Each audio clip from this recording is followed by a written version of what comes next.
খোলা মনের আয়না চ্যানেলে সবাইকে স্বাগত। আপনারা দেখতে চলেছেন আমাদের পুজো সিরিজ আবাহনী সপ্তম পর্ব।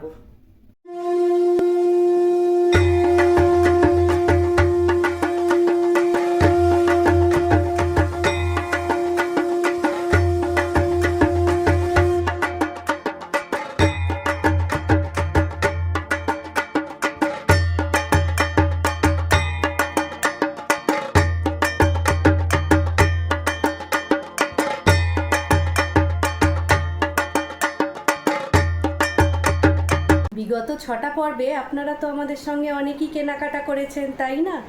ড্রেস, জুতো, ব্যাগ, নানা রকম অ্যাক্সেসরিজ, সানগ্লাস, সব কিছু। কিন্তু ভুলে গেলে হবে না, পুজোর আর একটা অঙ্গ হচ্ছে খাওয়া দাওয়া। সব কিছুর সঙ্গে পুজোর খাওয়া দাওয়াটা তো ভেরি স্পেশাল, তাই না? আর পুজোর খাওয়া দাওয়ার সঙ্গে যেটা অঙ্গাঙ্গিভাবে জড়িত, মিষ্টি। মিষ্টি ছাড়া পুজো একেবারেই অসম্ভব। পুজো ষষ্ঠী থেকে দশমী পর্যন্ত মিষ্টির দরকার ভীষণভাবে, তাই না? আগের বছর পুজো সিরিজে আপনাদের আমি গোলাপ জামুন তৈরি দেখিয়েছিলাম। তো এবার চলুন একরকম সন্দেশ তৈরি করা দেখাই। তো আমিও করব আর আপনাদেরও দেখাই কিভাবে করব। ঘরোয়া কিছু মিষ্টি যদি বাড়িতে থাকে ফ্রিজে, তাহলে চটজলদি কোনো আত্মীয় স্বজন বা চেনা পরিচিত এলে পুজোয় খালি মুখে আর বাড়ি পাঠাতে হবে না, তাই না? তাই জন্যে চলুন। আর তাছাড়া পুজোর সময় মিষ্টিরও দামও প্রচুর বেড়ে যায়, কোয়ালিটিও অনেক ডিটোরিয়েট করে যায় কিছু কিছু ক্ষেত্রে। সেক্ষেত্রে আমরা যদি ঘরোয়া উপাদান দিয়ে ঘরোয়া মিষ্টি তৈরি করি, তাহলে সেটা মনে হয় খুবই ভালো হবে। তো চলুন আজকে একটা সন্দেশ বানিয়ে দেখাই। আগে চলুন দেখাই এই সন্দেশ বানাতে কি কি উপকরণ লাগছে। উপকরণের মধ্যে এখানে নিয়েছি পনির, 250 গ্রাম এখানে পনির আছে। আর এটা হচ্ছে পেস্তা, 5-6টা মতো পেস্তা। এখানে কাজু বাদাম, সব হাফ হাফ করে নিয়েছি কাজু বাদাম। আর এখানে হচ্ছে ছোট এলাচ, 10-12টার মতো ছোট এলাচ আছে। আর এটা হচ্ছে মিল্ক মেড, এই যে মিল্ক মেড। আর এটা হচ্ছে ঘি। আর এইটা হচ্ছে গোলাপের পাপড়ি শুকনো করা। এইগুলো দিয়ে এবার বানাবো সন্দেশ। জোগাড় করলেই তো হবে না, সেগুলো আবার ঠিক মতো পদ্ধতিও অ্যাপ্লাই করতে হবে, তাই না?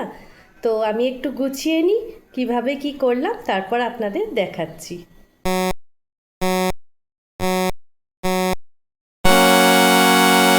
পনিরটাকে প্রথমে ভালো করে চটকে নেবো, বেশ ঝুড়ো ঝুড়ো মতো করে নেবো।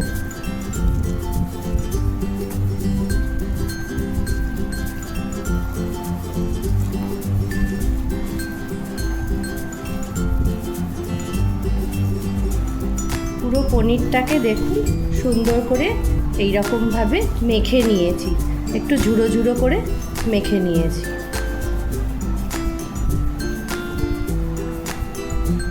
পনিরটাকে ঝুড়ো ঝুড়ো করে ফেলার পর এই যে পেস্তাটাকে একটু কেটে নিয়েছি কুচো কুচো করে, আর গোলাপের পাপড়িটাকে একটু ড্রাই রোস্ট করে একটু গুঁড়ো গুঁড়ো মতো করে নিয়েছি। ঘিয়ের শিশিটাকে খুলে নিলাম, আর মিল্ক মেডের টিনটাকেও ওপেন করে নিয়েছি।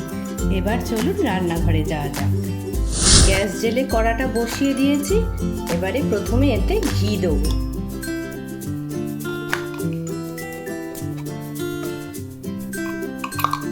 ছোট চামচের 2 চামচ মতো ঘি দেবো।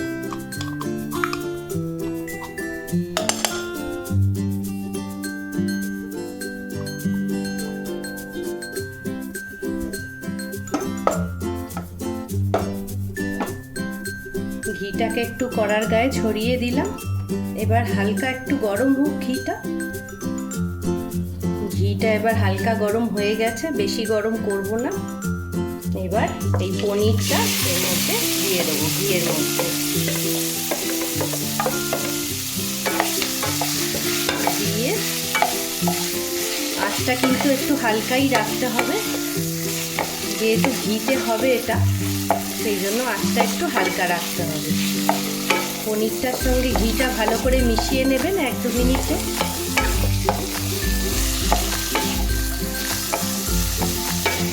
পনিরটা মিশে গেছে ঘিতে।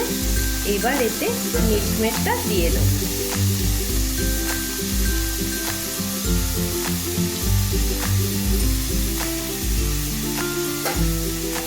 মেটটা দিয়ে এতে ভালো করে নাড়তে হবে।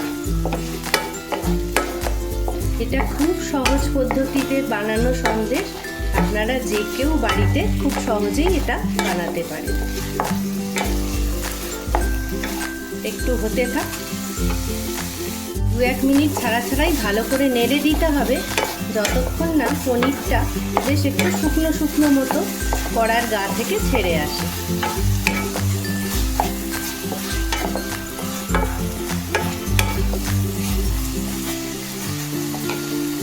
পনিরের জলটা যতক্ষণ না শুকিয়ে যায় ততক্ষণ কিন্তু একবার করে নেড়ে দিতে হবে কিছুক্ষণ ছাড়া ছাড়া।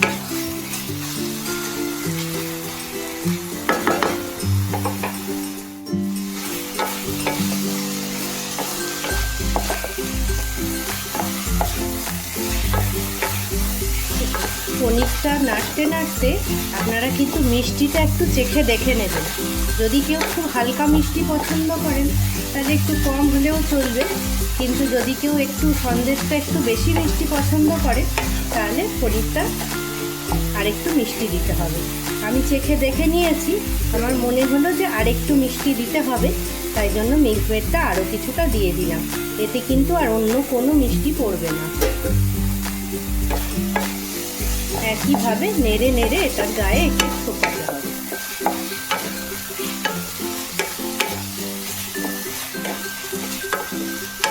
পনিরটা দেখুন অনেকটাই কষা হয়ে গেছে,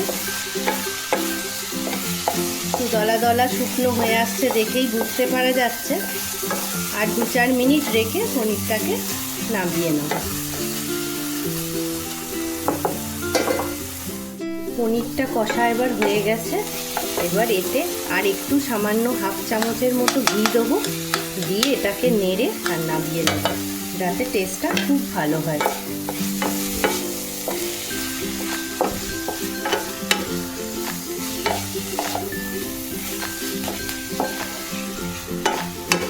খুব সুন্দর একটা গন্ধ বেরিয়েছে, আপনারা রান্না করলেই বুঝতে পারবেন যে এই রান্নাটা প্রায় হয়ে এসেছে।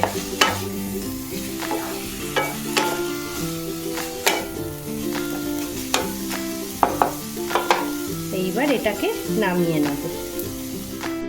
শুকনো অবস্থায় 2 মিনিট কড়াতে রেখে দিয়েছিলাম, আর নামাবার আগে এই যেটা ছোট এলাচ গুঁড়ো করলাম এটা একটু ছড়িয়ে দেবো। আর খেয়াল করে দেখবেন যাতে ছোট এলাচের খোলাগুলো যেন না থাকে। যখন গুঁড়ো করবেন তখন ছোট এলাচের খোলাগুলোকে একটু বাদ দিয়ে দেবেন, নাহলে এটা মুখে পড়লে এটা ভালো লাগবে না। ছোট এলাচটা পুরোটা এর সঙ্গে ভালো করে মিশিয়ে দেবো, আর গ্যাস জ্বালবো না, গ্যাসটা নিভিয়ে দিয়েছি। এবার এটাকে ঢেলে নেব।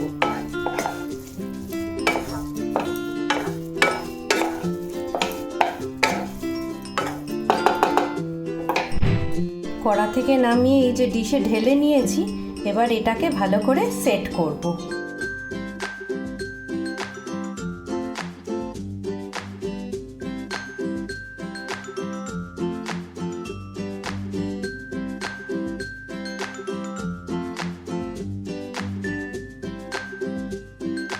সেট করা হয়ে গেছে একটা ডিশে, এইবার এটাকে ডেকোরেশন করার পালা। প্রথমে এই পেস্তা গুঁড়োগুলোকে, পেস্তা কুঁচোগুলোকে চারদিকে ছড়িয়ে দেব।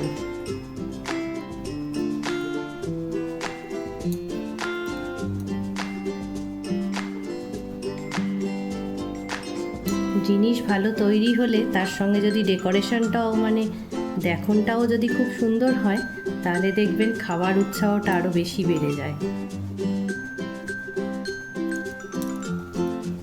এরপর গোলাপের পাপড়িগুলো এতে ছড়িয়ে দেব।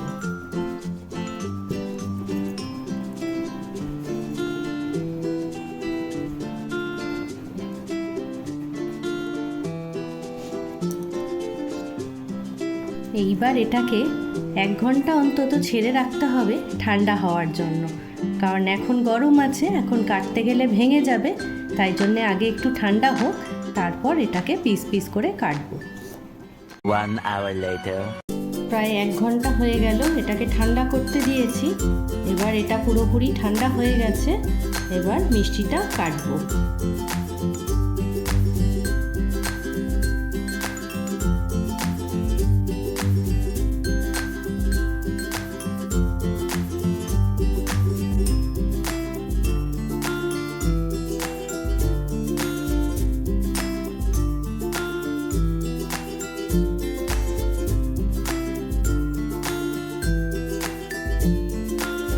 রেডি হয়ে গেছে আমাদের ঘরোয়া পদ্ধতিতে বানানো সন্দেশ। সন্দেশ তো তৈরি হয়ে গেল, এবার খেয়ে দেখা যাক কেমন হয়েছে সন্দেশটা।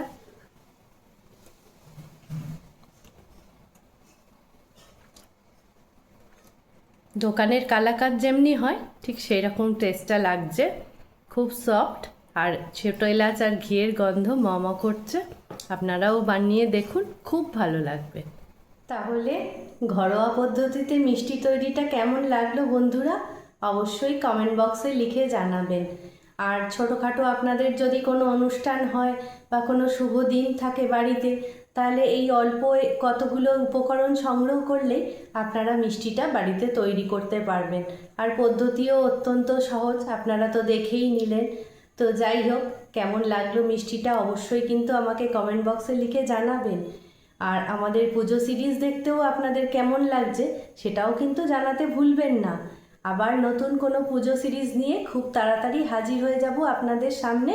ততক্ষণের জন্য বন্ধুত্বের দাবি নিয়ে আপনারা সবাই খুব ভালো থাকুন, সুস্থ থাকুন আর মনের আনন্দে কেনাকাটা করুন।